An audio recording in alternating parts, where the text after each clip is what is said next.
Dear God, I just want to thank you so much for who you are, Lord.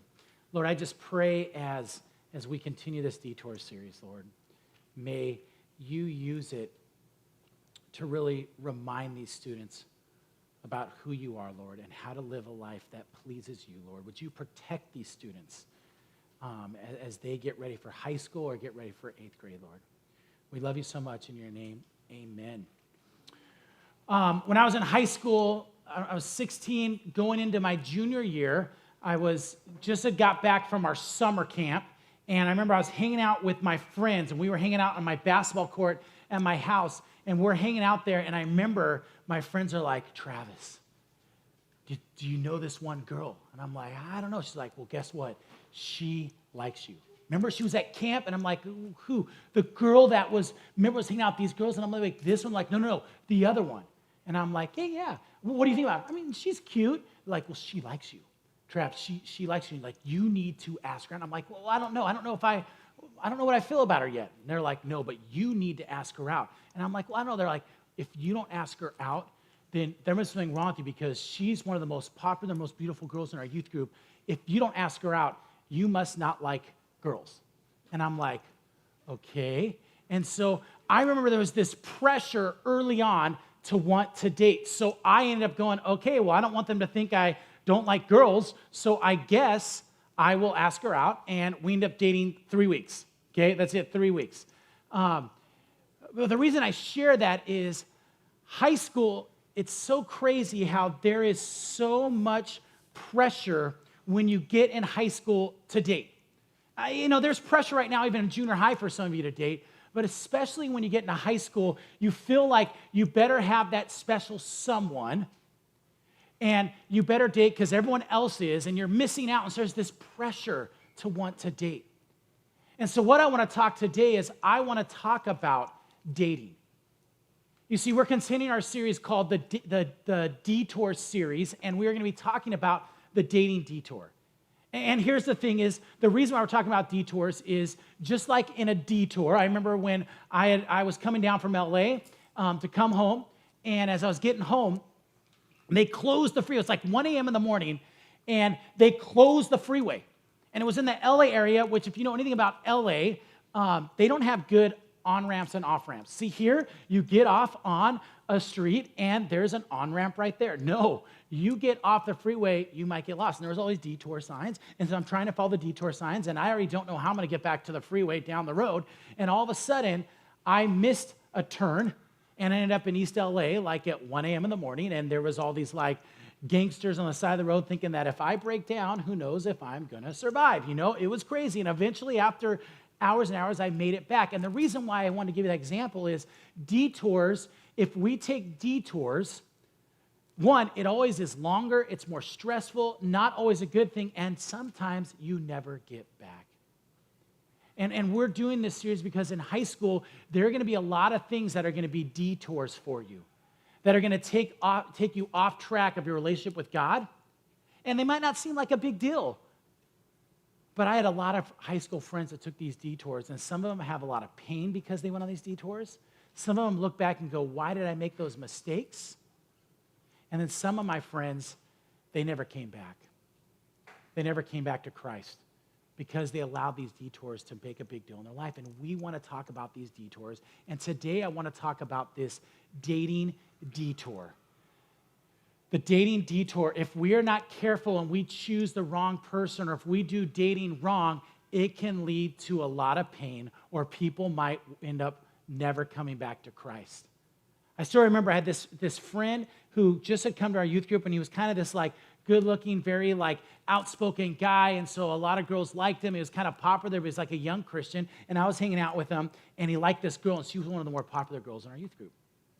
So they started dating, and as I'm dating him, I didn't have the confidence to know how to talk to him well, but he'd be like, hey, Trav, dude, this girl, she's awesome. We've been dating now like a month, and I'm trying to get her to go farther sexually. But she keeps saying no. And me not knowing how to talk to him, I wish I would have said, dude, this girl's awesome. Like, this is an awesome girl. But no, I was just like, okay, I didn't even know how to talk to him. And he's like, I told her I love her. I don't know why she doesn't. And he would pressure her. And I remember the next month, he'd be like, Trav, I'm pressuring her, but she's still saying no. And then I still remember, and I was like, outside I'd be like, okay, that's crazy. And then inside I'm like, yeah, this girl's legit. You know what I'm saying? Heck yeah. And I remember the night he called me. Guess what, Trav? She finally said yes after me pressuring her. And it was a Saturday night, and that next morning we go to church. And what do we talk about at church? Having sex before marriage. And I remember, not very many people knew this, but I was watching her, and she couldn't see me, but you could tell like she sank into her seat. And you could tell there was something different about her. And this girl who was on fire for Christ at that time never came back. And it's like, but Trav, like, okay, whoop-dee. And it's like, no, like, you don't understand. She never came back to church because of making these mistakes. And so if we're not careful and we don't make good decisions and we don't date right, it can lead you on this detour. And so that's what I want to talk about. Well, how do we do dating right? How do we know who to date? How do we know how to make the right choices? How do we know if we're even doing this thing correct? How do we avoid this dating detour? How do we avoid that we don't make these mistakes that maybe take us off track of God? And so what I want to do right now is I want to give you things that you can start doing right now to make sure that you don't make these mistakes dating. Now, here's what I want you to know. There's some of you in this room that you are going to flat out disagree with everything I talk about. And I want you to say, listen, I want you to listen to me as I go through. And if you want, we can talk later about this. But my goal is I want to help you avoid the dating detour. I want to help your relationship with God grow during high school, not get worse. And so if you have your note sheets, pull them out. The first thing is this. If you want to do dating right and avoid the dating detour, first thing you need to do is don't date yet. Don't date yet, okay? I know some of you guys are like, well, Trav, I'm already dating. Okay, great. I think you should probably break up with your boyfriend or girlfriend right now and not date. And you're like, what? That's drastic. Well, let me tell you why. See, a lot of us, we get excited and we can't wait to date and because we like other people. And I want to let you know something. You're not really ready to date. You really aren't. And you can argue with me and we'll talk through it because I'll give you a checklist to see if you really think you're ready to date. Because here's the thing is, what happens is you have these natural emotions where you like start to think you're attracted to someone. Now you start to like them. And there's these emotions that happen and these feelings. And you feel like, okay, I must date someone. I'm ready. I'm ready to date someone. And so you have these things, but you don't understand. When we have those things, a lot of times we don't know how to express these emotions, and we end up making a lot of mistakes. Those emotions, those feelings, God gave us those for a reason. But just because you have those, just because you're in love with someone or think you're in love with them, doesn't mean you're ready to date. In fact, if you really think about it, dating was designed to lead to marriage. That's what it was designed for. Us to have these emotions, these feelings, was designed for us to get married. That was God's plan from the beginning. And so, if we're not ready to get married, then you're not really ready to date. Like, for instance, if you found someone today and you were in love with them and your relation's further and you're like, they're the one, first question would be is, could you marry them in the next 6 months? And if the answer is no, then you're not really ready to date. Okay, let me ask you another question. Financially, if you were to get married, could you guys move out and rent a place in 6 months? Nope, okay, then you're not ready to date. You know, there's a lot of things, and I can give you more questions, but believe it or not, we're not ready. Even emotionally, we are not ready to date. A lot of you are not even dating material, okay?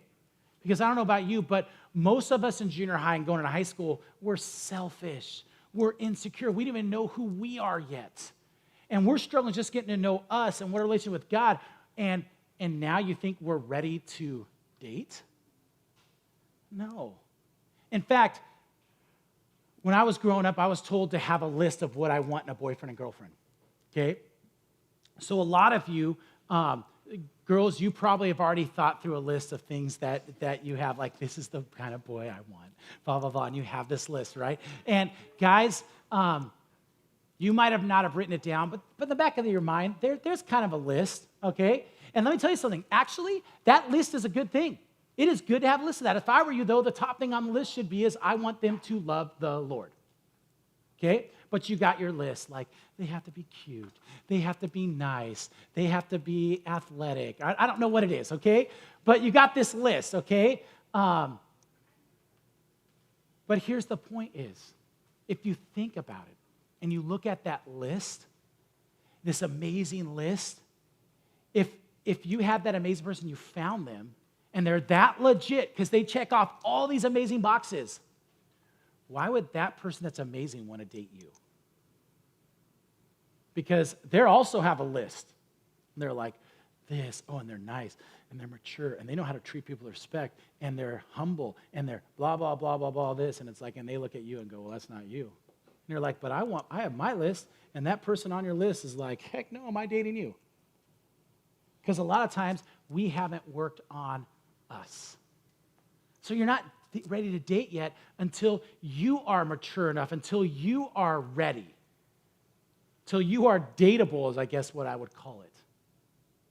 And a lot of us in this room are not dateable because you don't check all those boxes off. And a lot of you are not even ready spiritually.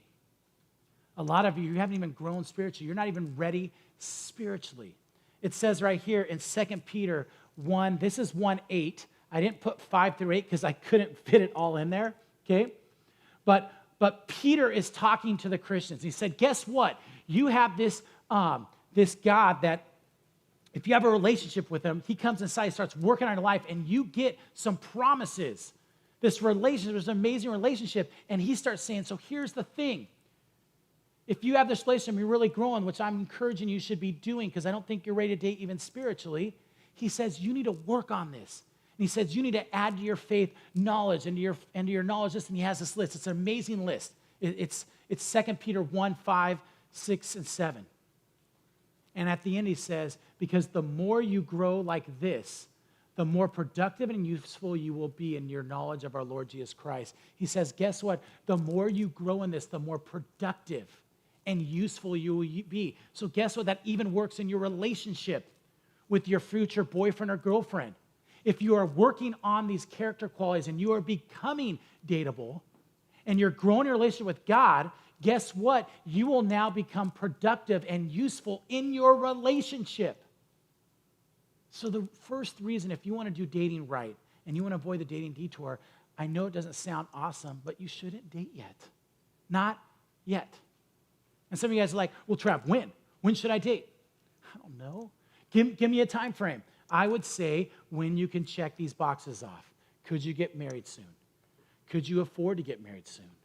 Hey, are you growing spiritually to where the people that you want to check off on your list, you would actually meet a lot of those things on that list? And if you can't, you're not ready to date yet. So don't date yet. Now, I will say, this is bold. If you are dating someone right now, and I don't think you're ready, I think you should break up. You're like, whoa. I think you should because you're not ready. Okay? Doesn't mean you can't be friends. Does not mean you can't hang out all the time. I just don't think you should date. But that's between you and your boyfriend or girlfriend. Second thing is if you want to avoid the dating detour, because that's if you want to avoid this. Dating now, maybe you're like, Trav, forget you. I don't care what you think. All right. Second thing is this. Seek friendships, not relationships. Or I'm sorry, focus on friendships, not relationships. I think right now you should be friends with as many people of the opposite sex as possible. You just shouldn't date them, but you should be friends. In fact, I'm giving you permission right now that it's okay if you like 5 people, 7 people, whatever.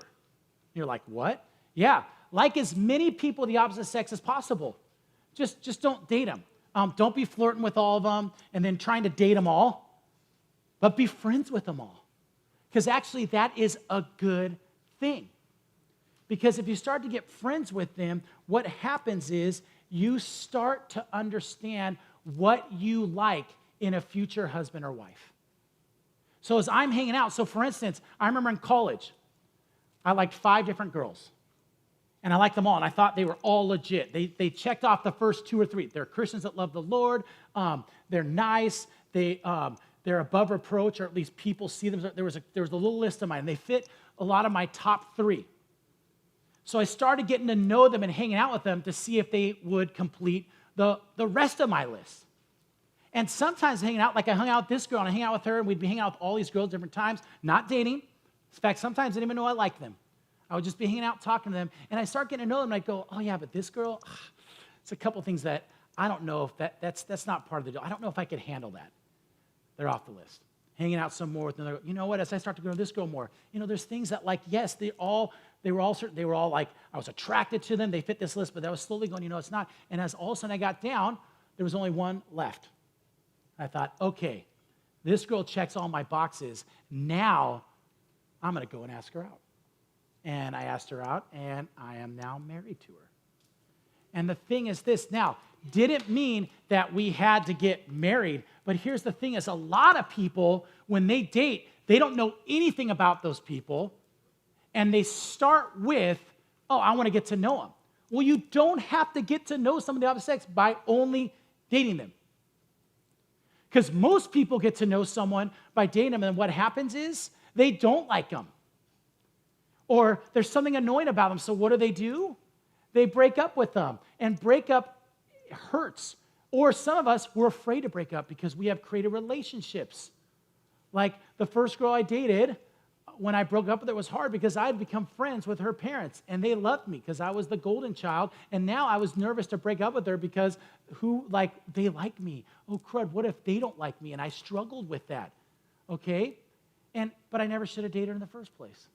In fact, I'll be honest, I meant to share with you the last thing is I wasn't ready to date at 16. Remember I told you it only lasted 3 weeks? Let me tell you how immature I was.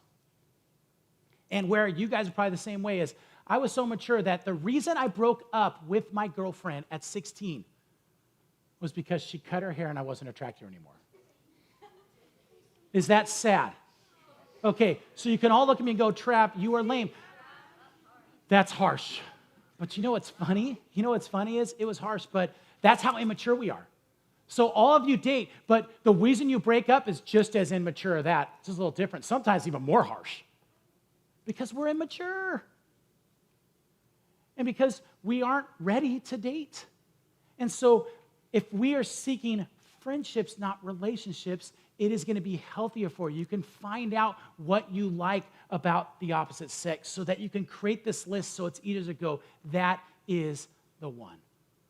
Because here's the thing is, when you start dating someone, there's pressure in dating. Because some of you guys are like, well, Trav, why can't I date him? Well, 1, it's the breakup. Breakups suck. But 2, it's the pressure. There is a pressure in dating to go farther sexually. It's just a pressure. As you're dating and you're hanging out, first your friends are like, have you guys held hands? Okay, have you guys kissed yet? Hey, and there's this pressure. There's pressure in the relationship. There's pressure sometimes of like, well, I'm in love with this guy or I'm in love with this girl. Isn't that what we're supposed to do is go farther sexually? And there's a pressure in this, and there's this pressure to go farther sexually and end up making mistakes. Now, I want to do a sidebar real quick because Shara pointed this out from last service, is that she said, she wanted me to remind you, like, some of you guys like, well, who cares if we go farther sexually? Who really cares? Well, one, Bible's clear that we shouldn't. We should save ourselves for marriage, but you do not understand the baggage that happens when we have sex before we get married. You do not know how much it destroys future marriages. You don't know how much it affects your relation with God and your relation with other people and what it can do to you. And it seems harmless because guess what? Sex and sex in that dating relationship, it still feels good. It's still amazing. It's not like God said, you did it wrong. See, it sucks. No, it feels good, but we don't understand the baggage that we're creating, the guilt, the hurt, the pain, and literally how much it affects your future relationships. And so we want to, God said, I designed you to have sex in marriage because it's an amazing thing. It's the most amazing thing. And it's this bonding action between you and your husband or you and your wife that is designed to make your marriage better. And then I look at the world. How many divorces are there out there? Did you know that most of our divorces in the United States or in the world are because of unhealthy sexual relationships before? I have not heard very many. It's rare for a couple that waited to have sex till they got married that did not end up staying together. It's rare. It happens that they get divorced, but it's very rare. Is that interesting? Now, I know that's not why people get divorced, but isn't that interesting how God did it? It's like, guess what? That was designed for something special. And so a lot of times, if we're seeking relationships, there's these pressures that force us to want to start breaking these boundaries. And here's what the Bible has to say about this. It says right here in 1 Corinthians 10, 12 through 13. This is Paul. He's talking about temptation and even sex and like, hey, staying pure. And he says this, if you think you're standing strong, be careful not to fall. You know what's funny is I have people that date, and they're dating, they're like, Trav, but we're good. See, it's all right that we date because we're not going to go past those physical boundaries. We're good. And I love it. Paul says, be careful not to fall. Be careful. You think you're good. You're okay. But he says this, because the temptations in your life are no different than what others experience. So guess what? Those temptations are great. I've had those temptations. We all have. And they are strong. And especially when you're in a dating relationship, there's a temptation, there's an expectation that something's supposed to happen. And so, hey, why don't we just avoid that? Why don't we just be careful and seek friendships, not relationships? Because let me tell you something. I would say this is if you can talk to your boyfriend or girlfriend and before your first date, or on your first date with this almost impossible, if you could sit down and go, you know what, you like me, I like you. I'm ready for us to at least pursue this relationship. But hey, before we do, have some ground rules. Ground rule one is, hey, I struggle with, I have these sex drives that I'm worried I'm going to mess up sexually, even with you, even though I know you're an amazing man of God or woman of God. So we need to set some boundaries because I'm worried I'm going to make a mistake. So, hey, we're not going to be alone ever in your room or my room or something like that. Hey, we're not going to be out alone past a certain time. We are going to not watch these and you start making a list. If you can have that talk with somebody on almost the first date, which I'll tell you this right, none of you can do that because none of you could probably even have that conversation because you'd be nervous to even talk about even the word sex or my sex drive or that I struggle with lust and I'm lusting with your body. You couldn't even probably have that phrase with someone you like right now, then you're not even ready to date. You're not even ready to date. And that's why I seek these friendships, not relationships right now. So if you want to avoid that dating detour and do dating right, one, don't date yet and seek friendships, not relationships. And the third one is this, is work on your most important relationship. Work on your most important relationship. Your most important relationship was, or is, not was, I don't want to say was. Your most important relationship is your relationship with God. We should be working on that first. If you are working on your relationship with God, then He is going to help you become more mature and ready to date.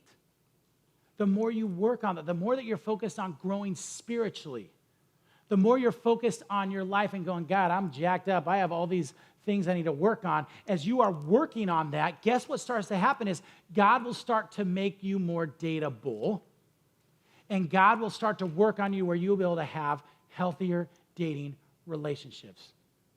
Because I want you to know something. Even if you're an amazing Christian and your boyfriend or girlfriend are an amazing Christian, they love the Lord and you both love the Lord and you're trying to follow God. Let me just be honest. Our sex drive, these hormones are so strong that you know how many amazing people that are trying to love God and honor God that are above reproach mess up all the time. Because that's not enough. But if we're working on our relationship with God and we are growing there, that's where God starts to work on us. We still need those boundaries. We still need to talk through things. It says right here in Matthew 6:33, I think it is. Go ahead and click it. It says this, seek the kingdom of God above all else and live righteously, which is right with God, and he will give you everything you need. Here's what's happening is Jesus is talking right now, and he is telling all the people, he said, it's awesome. If you were to read this whole passage in the 30s, he's talking about people that are worried. They're worried about life. They're worried about what they're going to eat, what they look like, hey, if they're going to have enough money, and they're worried about life. And he said, quit worrying. First, focus on me, and I'll take care of all this stuff. But it works for dating because there's so many of us right now, we're worried about who we might date. We're worried about who we might, end up with. Like I remember when I was in 6th grade, I was in love with Jennifer Kissick. She was a junior cheerleader at Tri-City, and she was Miss Teen USA. I mean, she was hot, okay? She was beautiful. She was amazing. And I'm like, I'm in love with this girl. And she was nice. And I remember she had these pictures that she took of herself. They have a name for it. I'm forgetting, but it's like headshots. There we go. She had her headshot. And she had her headshot, and it was her picture, and she had her Miss Teen USA, and she was hot, okay? And she wrote on there, Travis, you're so cute. I wonder what you're going to look like when you're in high school, blah, blah, blah, love thing. And then she had Philippians 4:13, which became my favorite verse for a long time, okay? And she would be on my wall, and I'd be like, that's who I'm married. And I'm like, okay, God, if I'm really going to marry her, because she's the one. I was so stressed, like she can't date anybody else. She got to wait for me. I'm not even ready.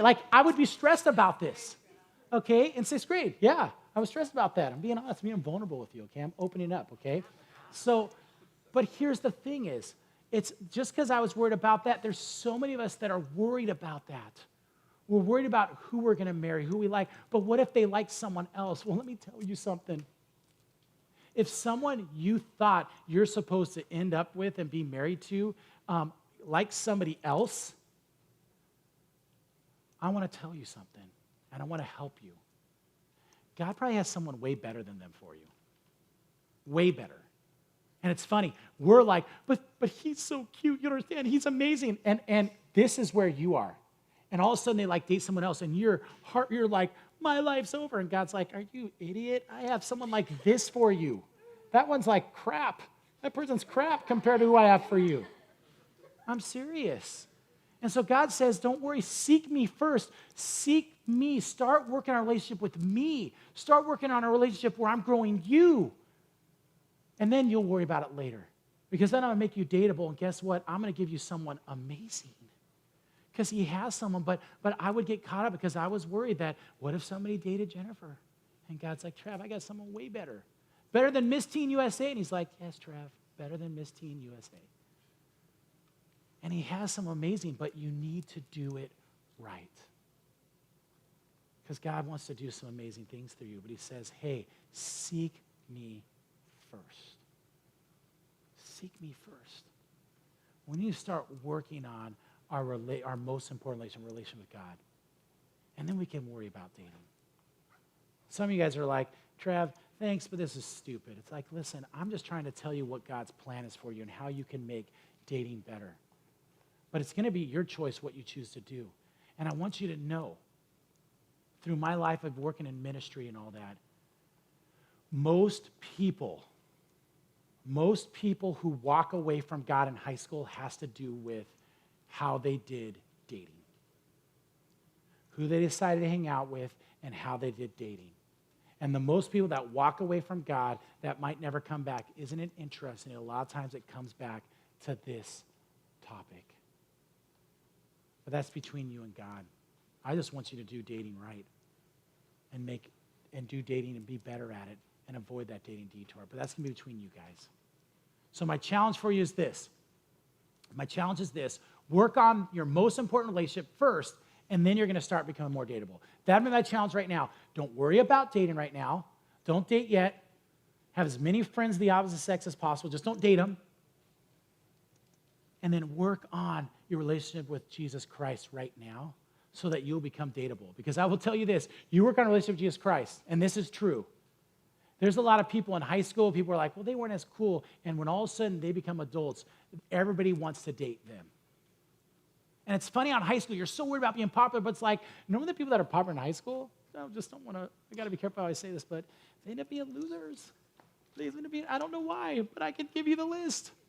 And it's the people that were working on the relationship with God that maybe were undercover in high school, all of a sudden blossom, and everyone's like, oh my goodness, what the heck? Let's just focus on that. Let's focus on a relationship with God so that we can become dateable, and then everybody's going to want us. Okay? There's the selfish side. Hey, let's go ahead and pray. Dear God, just thank you so much for who you are. Lord, I just pray for these students that they would avoid this dating detour, that they would be more concerned about their relationship with you and wanting to honor you, and then worry later about dating. Even though, Lord, you gave us these hormones, you gave us these feelings. I don't know why we struggle with it, Lord, but I know it's part of your design, Lord, but you help us to work on our relationship with you first. We love you in your name. Amen.